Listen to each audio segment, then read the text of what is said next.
This is A New Kind of Love, A New Kind of Eating. The day my wife left me for good, I bought my first competitive eating showdown ticket. Though I preferred watching people eat through the screen, most often on my laptop, I loved being there in person to watch the contestants messily fill their stomachs. I have always been a big foodie. It started off with the YouTube videos, food tours in Bali, doner kebabs in Istanbul, giant shrimp butters in Thailand, and the abundance of Wagyu reviews. My wife, who is also interested in different food cultures, would join me on the couch as we slurped out cheap instant spicy noodles, imagining we were eating devil-level Japanese ramen. Soon, my watching habits transitioned from food itself to the people eating the food. They call these videos eating broadcasts. A single person would sit at a themed table. The first one I watched was all about fried chicken. They displayed fox-colored crisps and bumps of batter, heard crunches and squelches, and then in subtitles, the person eating would tell the viewers the flavor was so good. My wife saw me watching these videos one time. She thought the hosts were gross eaters. She would scowl at the sounds of slurping and chewing, so I would eat when she was at work. By the time she came home, I would be full and too tired to be social. My wife didn't just stop having dinners on the couch with me, but stopped talking to me about food altogether. Later we divorced, but I continued to watch people eat while I ate because it was in itself a social experience. The last time I ate with my wife was the first time we went to eat at a Japanese restaurant. Instantly, I thought of the Wagyu videos. We marveled at how the marbles of fat traveled through the meat, like rivers and valleys on a red map. I was looking forward to this and told my wife before we went into the restaurant. I suggested that we video ourselves eating here. Instantly, I had this fantasy that the viewers, like me, would also feel their mouths watering behind the screen, that hitch of hunger in the chest. I imagined they too were eating Wagyu while taking a bite out of their cheap steak. I imagined when they watched our videos, it would fill a void in their lives that eating couldn't, a mix of fantasy and nourishment. I looked up to my wife, who opened the restaurant's fogged glass door. She sighed and said something about making our own experience. The parasocial experience, however, was the only one I craved. I do remember that when they brought out the food to our table, it resembled mixed seasons. Shaved ice beneath a slice of Wagyu, greens and edible flowers, and speckles of orange, red, and gold rippling in the pool of spices and soups. My wife saw me staring. She dared me to eat the Wagyu raw. I took my phone out and pointed the camera at my wife. I videoed her cooking the Wagyu on our table's grill, and even introduced ourselves to the camera. She hated this, so I put the phone down. I remember in the heat, her eyes were dark pits. Her nose dripped with sweat. The corners of her mouth glistened with oil. I fell in love watching her eat. A competitive eating showdown was always outside. There would be a platform with curtains at the back, and on the stage, a long buffet table. Oftentimes when it was so humid, I imagined the sky consuming our bodily vapors. There was an assumption that a lot of the people attending had some fascination watching people eat. I would try to strike up a conversation with the audience members, but they were eager to cheer on the contestants who filled their stomachs until the bulb above their hips threatened to rise to their mouths. This I wasn't as interested in compared to watching them eat. The competitive eating showdown in 2021 would stick in my mind forever. The competition was outside. This time, it was near the beach. There was a stage with a curtain back, the tables, and an audience hungry for entertainment. The smell of sweat and salt dissolved and infused with the sea mist. Getting closer to the stage, however, I could hint out the faintest smell of something sour and putrid in the sweaty heat. This year's competition was unusual. For the first time, An 11-year-old girl was a contestant. The judges and officials didn't seem to take her seriously.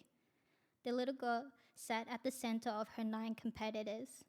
Apparently, no one knew what dishes they were preparing to eat. When the plate of Wagyu slices came in, I instantly thought of my wife. Then I thought about the rivers and valleys of fat that ran into the corners of her mouth. I was entranced by the first round, when the competitors didn't eat strategically or quickly, but with blank expressions. I looked at the people next to me in the audience. Their expressions were also blank, but their nostrils flared. I saw their deep inhalation and exhalation as they tried to get a whiff of melted Wagyu fat mixed with salt and caramelized butter. After the Wagyu was done, a second dish came, but it wasn't on a plate. It was a whole octopus, barely sitting in a tank, squeezed up against the confines of its enclosure. It wasn't flaccid or in a hurry to leave, like how it's seen in the Stapoti videos. It was angry, and its tentacles, tense and muscly, were stretched out, taut as if to whip the contestants. You could hear the air being sliced as the competitors shrank back. The little girl's dark eyes grew large. Through the speakers, the competitors were told to get a good grip on the octopus and to rub salt on it before cooking it. We watched the competitors wrestle with the octopus. They each gripped a tentacle, trying to yank the octopus out. They pulled at it with force as it squirmed in the tank, its suckers flat on the glass pane, resisting to come out. The water billowed with bulbs of black, which soon filled the entire tank. Droplets of ink splattered on the contestants' faces. One of them, I remember, scowled and tightened his grip on the octopus tentacle. People in the audience cheered him on, chanting fierce growls for the other competitors to do the same. The others saw his fury, heard the demand from the audience, and joined in pulling stronger until the octopus's suckers popped off the glass. The creature was hauled out of the tank and smacked onto the table, subdued by the weight of its predators. I saw the little girl standing at the side of the stage, hypnotized by the aggression of her competitors. Once the officials saw the octopus vulnerable, volunteer workers walked slowly and steadily up 3 steps at the side of the stage, carrying the largest pot I'd ever seen. It steamed with boiling water, and the volunteers wore heavy-duty gloves that went up to their elbows. The little girl watched the competitor hold down the octopus by its head, while other contestants were almost yanked out of their stance as they gripped onto a resisting tentacle. 2 other competitors quickly rubbed salt on the octopus's head and beneath its tentacles in its barred state. It squirmed at the abrasions before it was lowered down into the boiling water. The little girl watched the creature as it shriveled, turned pink, and was cut into pieces. Then she joined in eating it.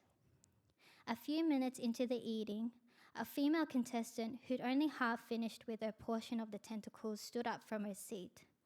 Her supporters cheered her on, "You can finish it, babe," as she stood up from the table and made her way to the front of the platform. Her face was matted with black ink, but the skin beneath her was pallid. The veins in her temples and forehead were a pale grey.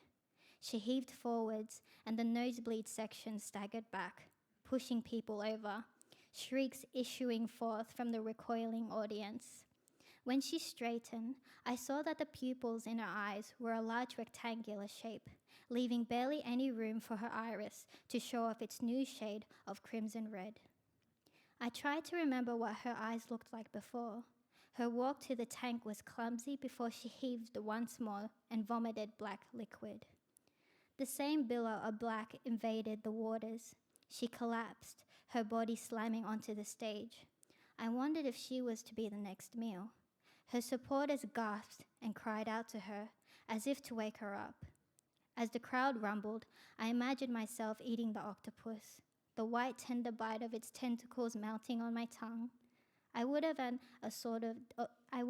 an assortment of dips: mustard, spicy sesame oil, ketchup.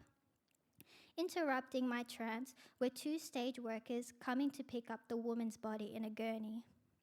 When they picked her up, She was flaccid, and their hands slipped at the touch of her silky skin.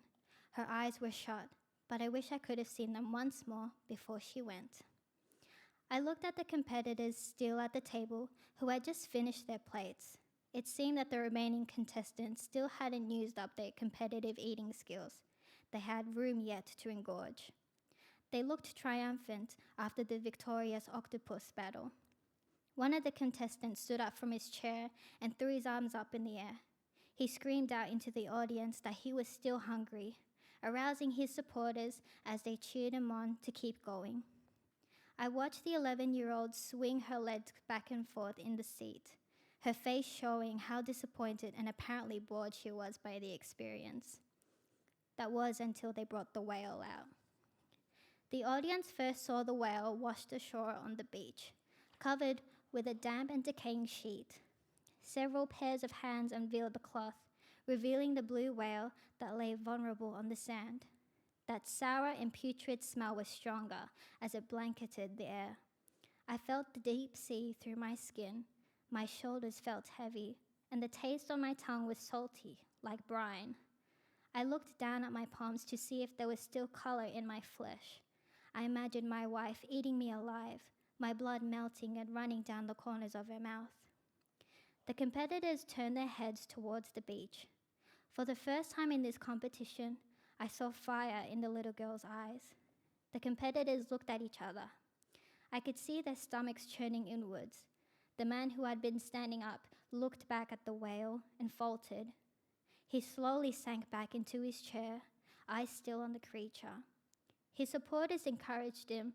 "A whale is nothing, you can do this." The look on his face said otherwise.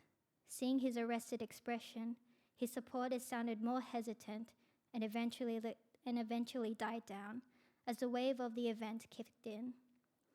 Another competitor shouted out, "Is that thing even going to be chopped up, cooked for us?"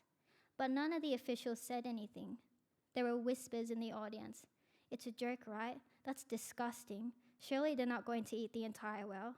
I wonder what whale tastes like. Do you think they'll try it? Do you think they'll let us try it?" People shivered in their seats. Their mouths and throats clammed up to keep the vomit down. Others stared and watched the whale beached on the shore. I heard the crowd become a still, black ocean. The rushing sound of the audience grew quieter and quieter until I could only sense the whale. Was it dead? Was it cold for the deep sea? Was I hungry?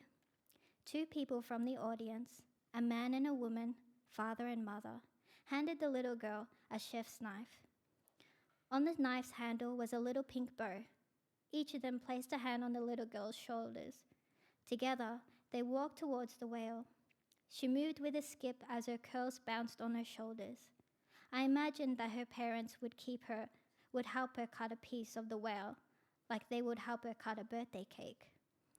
Looking at the huge creature, I was transported back to the last meal I shared with my wife. The sand became a shaved ice on the platter. Holding the whale's cavernous body, I imagined it blooming with red once the little girl had taken her slice, like seeing the raw blood from the wagyu leak onto the plate.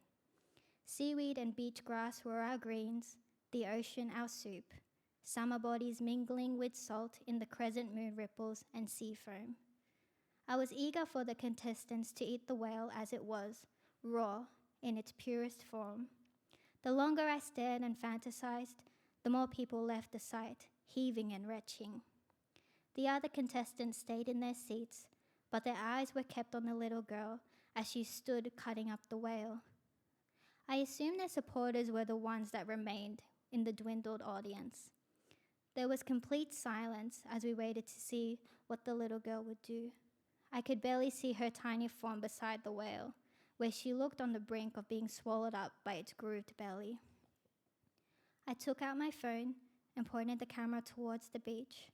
I caught a closer glimpse on video of the little girl and her parents and imagined the little girl had the same dark pits as my wife's, her nose leaking droplets of sweat, the corners of her mouth agape for the moment she would eat her first slice of whale. Then I thought of my wife, and only my wife, eating whale for me.